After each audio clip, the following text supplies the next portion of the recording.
Hello बच्चों, welcome back to दीदी की class. Today we will do class 9 chapter 2.4 and it's also based on the linear expressions which we have done in 2.3. Okay, let's start the class. Okay, now read the first question.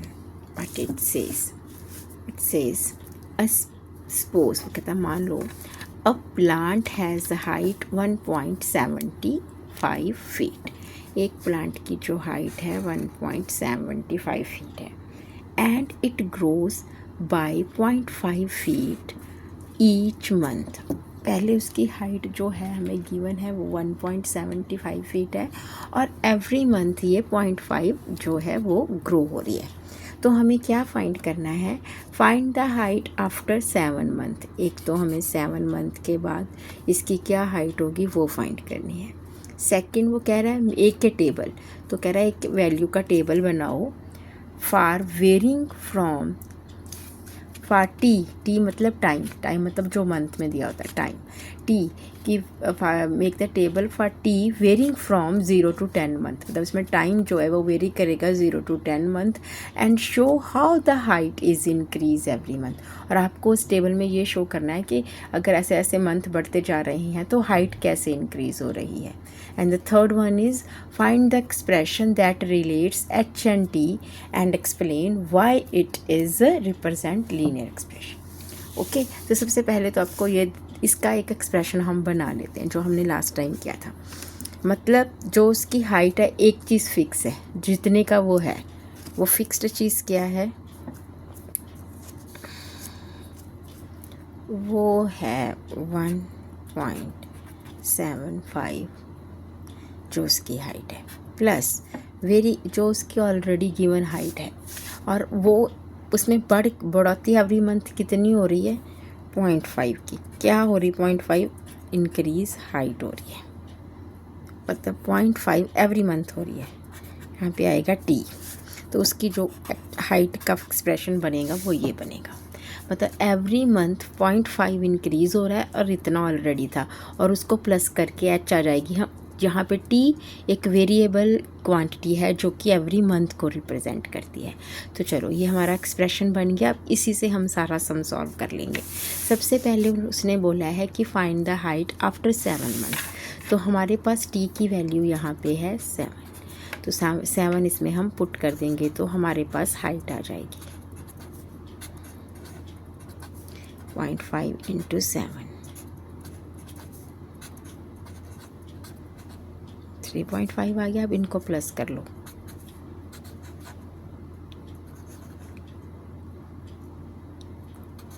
Find 5.25 feet ये height आ जाएगी हमारी 7 month में.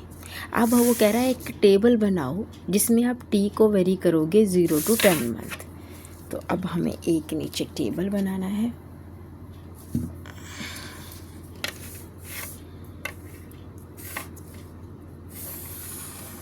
जैसा हमने last में किया था ना, लास्ट चैप्टर में, वैसे ही हम यहाँ पे भी एक टेबल बनाएंगे.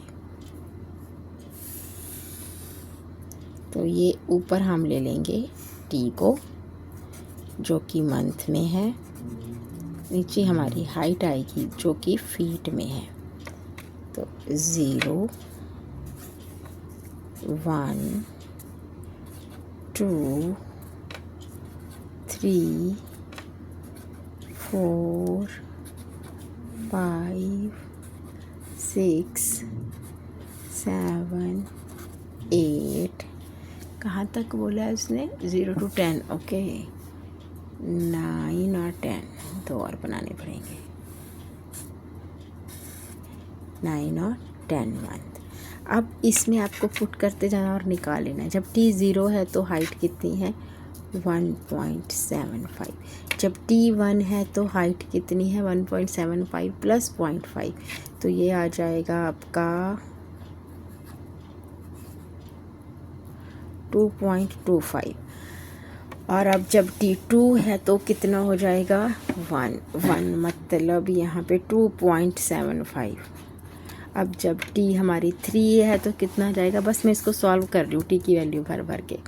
ठीक है, जब 3 हम भरेंगे टी में तो कितना आ जाएगा, देखो 1.75 प्लस 3 भरने से आ जाएगा 1.5, तो ये आएगा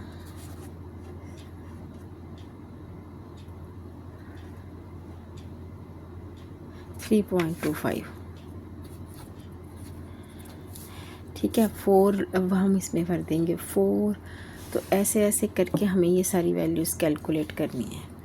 ठीक है, चलो करते हैं। तो ये हमारे पास आ जाएगा 4.25, 6 फिल करेंगे तो 4.75, फिर 5.25, 5.75। अब इसको पुट करके देख लेना, यही वैल्यूज़ आने वाली हैं, बिकॉज़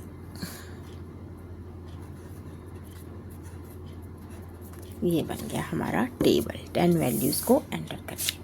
अब लास्ट में वो क्या कर रहा है, ये तो हो गया सेकेंड भी पार्ट हो गया, फर्स्ट भी हो गया। Find the expression that represent, expression हमारा ये है, मतलब h इज़ इक्वल टू 1.7, यहाँ लिखती हूँ क्लियर आ जाएगा। h is equal to 1.75 plus 0.5 t, where t is in month. ये हमारा एक्सप्रेशन बन गया। अब वो कह रहा है कि अब and explain why it represent linear represent. देखो एक्सप्लेन करते हैं अब हम। देखो ये टेबल ही सेल्फ एक्सप्लेन्ड है, ध्यान से देखो। टी की वैल्यू भी लीनियरली इंक्रीज़ हो रही है, 0 1 2 3, ये नहीं है कि 0 के बाद 1 है तो फिर 5 आ गया, नॉन लीनियर नहीं है, लीनियरली 1 1 1 1 बढ़ रही है। In the similar pattern height is increasing. देखो 1.75 2.25, फिर 2.75 3.25, 3.75 4.25, 4.75 5.25, 5.75 6.25, 6.75। देखो बिल्कुल एक लीनियर पैटर्न में इंक्रीज़ हो रही है। जितना इंक्रीज़ यहाँ पे है उतना ही यहाँ पे है, जितना यहाँ पे है उतना ही यहाँ पे है, एक सिमिलर वे में इंक्रीज़ हो रही है। ठीक है ना, 0.555 एवरी मंथ। तो it means this is a linear expression. बस ये करना है। चलो नेक्स्ट क्वेश्चन करते हैं। क्या कह रहा है नेक्स्ट क्वेश्चन हमारा, वो भी इसके जैसा ही है। ध्यान से देखो क्या रहा है। A mobile phone is brought for ₹10,000। ठीक है, इतने रुपीज़ का ब्रॉट किया, and its value decreases by 800 everywhere. मतलब कि एक फ़ोन उसने 10,000 का ख़रीदा है, पर उसकी वैल्यू हर साल 800 कम हो रही है। अब क्या हो रही है, डिक्रीज़ हो रही है। तो हमें क्या करना है, find the value of phone after 3 year. हमें पता करना है 3 ईयर के बाद फ़ोन की क्या वैल्यू है। और सेकंड हमें पता करना है, एक टेबल बनाना है, make a table of value for T varying from 0 to 8, जिसमें टी की वैल्यू 0 से 8 ईयर तक वेरी कर रही है।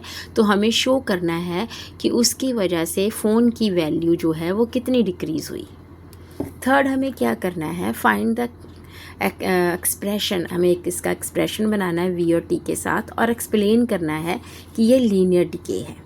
देखो सबसे पहले एक हमें फिक्स्ड चीज़ दे दी, जो उसकी फिक्स्ड प्राइस है वो है 10,000, और वेरी करेगा इसमें टाइम, हर साल। इधर टाइम की वैल्यू इज इन ईयर है, तो वो वेरी मतलब डिक्रीज़ हो रही है, इंक्रीज़ हो रही है, तो यहाँ पे माइनस का साइन लगेगा। 10,000 minus 800 with respect to T, हर साल। टी इज़ इन ईयर, तो ये जो है एक्सप्रेशन, ये है इसकी वैल्यू का। बन गया ना, हर साल 800 कम हो रहा है, अभी उसकी 10,000 है। तो वो क्या कह रहा है, हमें कौन से 3 ईयर के बाद निकालनी। तो हम 3 ईयर के बाद निकाल लेंगे। हमें जस्ट क्या करना है, टी की जगह पे 3 पुट करना है।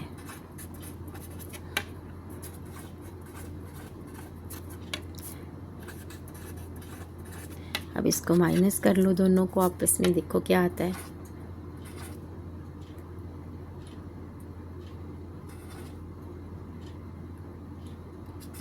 $7,600 आ गया। ठीक है,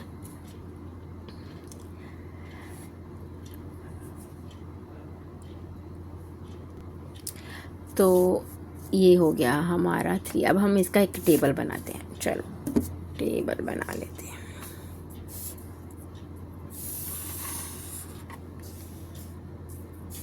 मैं तो टेढ़ा मेढ़ा बन जाता है मुझसे, लेकिन सीधा बनाना है टेबल आपको, ठीक है। यहाँ पे आ जाएगा हमारा T जो कि है इन ईयर, और यहाँ आ जाएगी फ़ोन की वैल्यू जो कि है इन रुपीज़।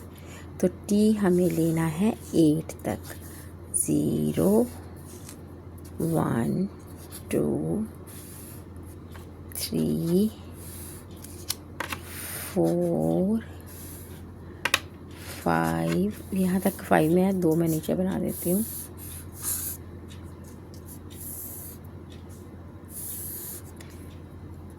6 7 एंड 8, ठीक है। यहाँ पे मेरा पेज ख़त्म हो गया था इसलिए। तो देखो जब ज़ीरो है टाइम, मतलब जो ईयर ज़ीरो है तो यहाँ ज़ीरो पुट कर देंगे, ये सब ज़ीरो हो गया, तब इसकी वैल्यू कितनी थी 10,000, ठीक है। अब यहाँ पे T की वैल्यू 1 भर दो, मतलब 10,000 में से 800 आप माइनस करो, तो ये आ जाएगी 9200, ठीक है। अब T की वैल्यू आ गई 2, तो यहाँ पे हम 2 लिख देंगे, तो इसको माइनस करेंगे तो कितना आएगा, तो ये आ जाएगा 8400। तो अब हमारे पास T की वैल्यू है 3, तो अभी 3 वाला तो हमने ऑलरेडी निकाला हुआ है 7600। अब T की वैल्यू है 4, तो अब कितना आएगा, ठीक है। अब जब 5 है वैल्यू तब निकालो, ऐसे आपको ये सारा कैलकुलेट करना है, ओके। तो ऐसे ही जो मैंने वैल्यू भरी है T की सारी की 4 5 6 निकाल के मेरे पास ये सारी इसकी वैल्यूज़ आ गई, 6 के बाद 7 के बाद और ये रही 8 के बाद। तो ये हमारा सेकंड क्वेश्चन सॉल्व हो गया। तो अब ये अच्छा ये भी करना है, हमें बताना है कि कैसे जो वैल्यूज़ हैं वो डिक्रीज़ हो रही हैं। देखो पहले 10,000 था, फिर 92 हो गया, फिर 84 हो गया, फिर 76 हो गया, फिर 68 हो गया, ऐसे ऐसे हर एवरी ईयर 800 कम हो रहा है। देखो उसी अनुपात में ये वैल्यू घट रही है। अब एक्सप्रेशन उसने कहा कि फाइंड एन एक्सप्रेशन, जो हमने सबसे पहले लिखा था, ये एक्सप्रेशन है जो V और T का रिलेशन रिप्रेजेंट करता है। Means V is equal to 10,000 minus 800T, इसमें T वेरिएबल है जो एवरी ईयर्स को रिप्रेजेंट करता है। तो अब वो कह रहा है कि and explain why it represent linear decay, वही मेथड है। अब इस टेबल को देखो, ये लीनियर है क्योंकि T की वैल्यू भी लीनियरी इंक्रीज़ हो रही है, तो उसी हिसाब से जो हमारा फ़ोन है उसकी वैल्यू लीनियरी डिक्रीज़ हो रही है। Every year same value decrease हो रही है, ये नहीं है कि पहले साल ज़्यादा कम हो गई दूसरे साल और कम हो गई, ऐसे नहीं है, लीनियरी हो रही है। अगर हम इसको ऐसे आप अब आगे करोगे ना, तो किसी ग्राफ पे रिप्रेजेंट करोगे तो ऐसे स्ट्रेट लाइन बनेगी, जैसे T 0 1 2 3 पे बढ़ रहा है ना, तो ये घटेगा, सॉरी ऐसे बनेगा आपका, ठीक है ना, डिक्रीज़ होगी value in the similar way, okay, straight line बनती है। तो ये एक लीनियर एक्सप्रेशन है, ओके। तो इसी के साथ हमारी आज की क्लास यहाँ पे ख़त्म होती है। Have a great day and subscribe my channel, bye bye.